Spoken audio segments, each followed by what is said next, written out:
خب دویم خصوصیت صفت گفتیم که است داشتن درجه و صفت سه تا درجه دارد: درجه عادی، درجه قیاسی یا به عباره دیگر درجه قیاسی را مینامند درجه مقایسوی و سوم درجه نام دارد درجه عالی.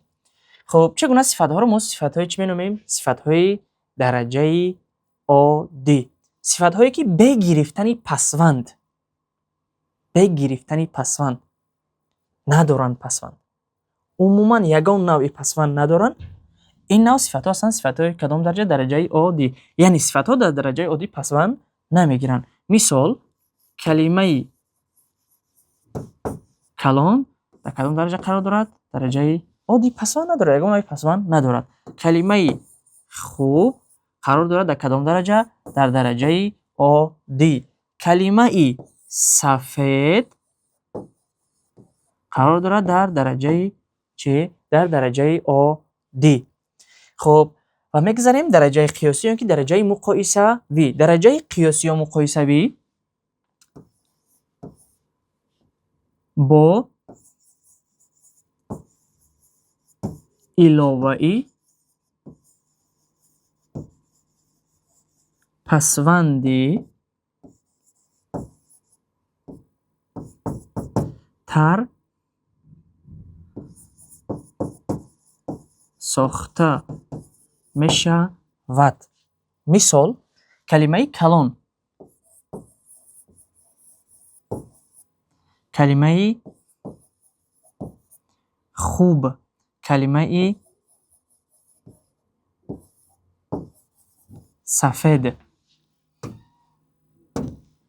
خب کلان تر، خوب تر، سفید تر. درجه قیاسی صفت با علاوه چی ساخته می شود؟ با علاوه پسوندهای تر. فقط پسوندی تر، یک تا پسوند دارد، پسوندی تر، که این الکی ما در اینجا اشیا رو با اشیاء دیگر علامتش رو چیکار میکنیم؟ مقایسه میکنیم. از همین لحاظ این درجه رو مینامند درجه چی؟ قیاسی یا اینکه مقایسه وی. او از من کلانتر است، او از من داناتر است، او از من خوبتر است، او از من بزرگتر است، او از من باسوادتر است. در این جمله ها ما صفت ها رو در کدام درجه ifade کردیم؟ در درجه قیاسی یا اینکه درجه مقایسه وی. باز درجه قیاسی گونه دیگری ifade شوی دارد، یعنی واریانت دیگری ifade شوی دارد که این توسط پیشایندهای ترکیبی به اضافی به مانند نسبت به نظر به ساخته می شود که این دو پیشایند نیز درجه چی رو ifade میکنند؟ درجه قیاسی یا اینکه درجه مقایسه وی. کدام پیشایند ها گفتیم؟ پیشایند نسبت و پیشایند نظر به. نسبت به او کلان، نظر به او دانا، نسبت به من با سواد. در اینجا درجه قیاسی ifade می شود با پسوندی تر یا اینکه گونه دیگری ifade شویش توسط چی است؟ توسط پیشایندهای ترکیبی به اضافی به مانند نسبت و نظر به. خب سوم درجه صفت نام دارد درجه عالی. درجه عالی صفت توسط چی ساخته می شود؟ توسط پسوندی ترین. مثال کلان،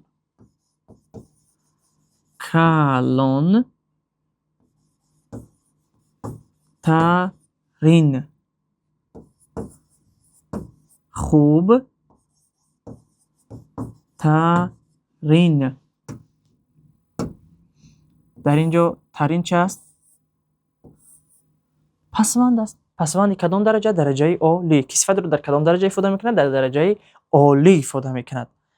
خب یکی از گونه های اساسی درجه عالی آن همین بدن پسوندی ترین است در پهلوی صفت و گونه دیگری ifade شویش توسط ظرف ها می باشد، توسط ظرف های مقدار درجه به مانند کلمه خیلی، به نهایت، بغایت،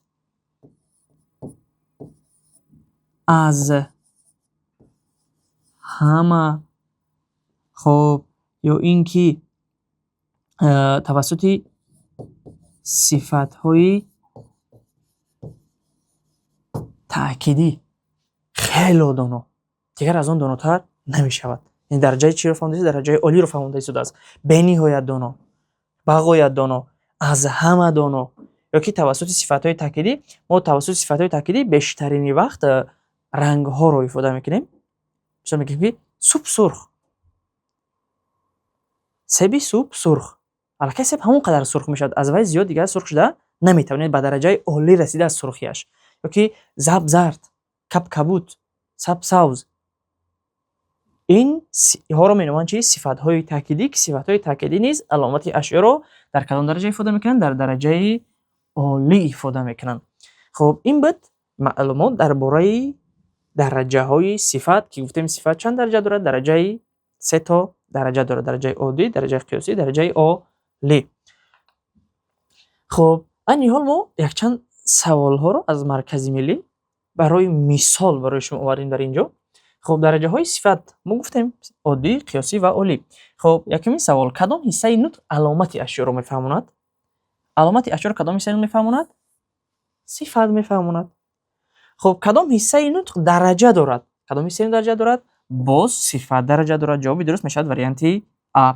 با واسطه پسوندی ترین کدام شکلی صفت ها ساخته میشوند؟